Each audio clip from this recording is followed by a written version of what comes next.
When we go out into the sun, we're exposing ourselves to infrared light, ultraviolet light, and everything in between.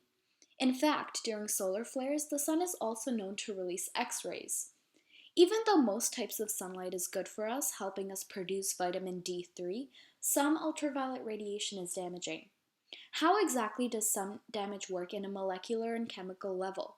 These questions will be answered in this video. Firstly, it is important to understand that not all types of UV radiation is the same. In reality, there are three types of UV light: UVA, UVB, and UVC. According to the US Department of Health and Human Services, UVC light stands at a wavelength of 100 to 280 nanometers and is the most biologically damaging of all lights. This light is even used as a disinfectant in some water treatment facilities.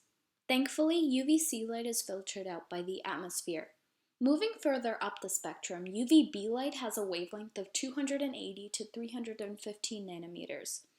This light is the perfect size to be directly absorbed by the DNA located deep in our nucleus, damaging the base pairs of the DNA sequence. When our DNA is exposed to UVB light, two base pairs, usually thymine, sitting next to each other on the same strand, bind to one another rather than binding to the complementary base pairs on the other strand. This causes a bulge or kink in our DNA double helix, causing a mutation that can't always be repaired. The two thymine base pairs undergo a reaction when hit with UV light, breaking up a double bond and forming a covalent bond with one another. As seen, this covalent bond is formed between two carbon atoms rather than bonding with the adenine like it's supposed to. Thymine base pairs aren't the only ones that do this. A similar reaction can also occur between two cytosine molecules. This mutation can happen in two ways. The UV light can either hit the thymine molecule and form a cyclobutane-thymine dimer or a 6,4 photoproduct. Due to the placement of the carbon atoms, the formation of a cyclobutane-thymine dimer is more common. Sitting in the sun for even a couple of hours can cause thousands of these mutations, causing thousands of bulges along DNA strands.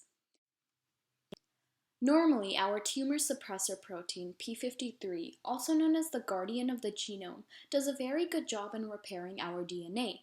However, if the protein itself gets mutated, it could allow abnormal cells to reproduce, resulting in cancer. As many as 50% of all human tumors contain p53 mutagens. UVA light, on the other hand, has a wavelength of 315 to 400 nanometers, making it the perfect size to penetrate the Earth's atmosphere and lead to sunburns and aging. This light accounts for 95% of UV radiation reaching the Earth's surface. UVA light is linked to cancer and causes it the same way UVB does, but it isn't nearly as harmful because its large wavelength and low frequency keeps it from penetrating into the deeper layers of our skin.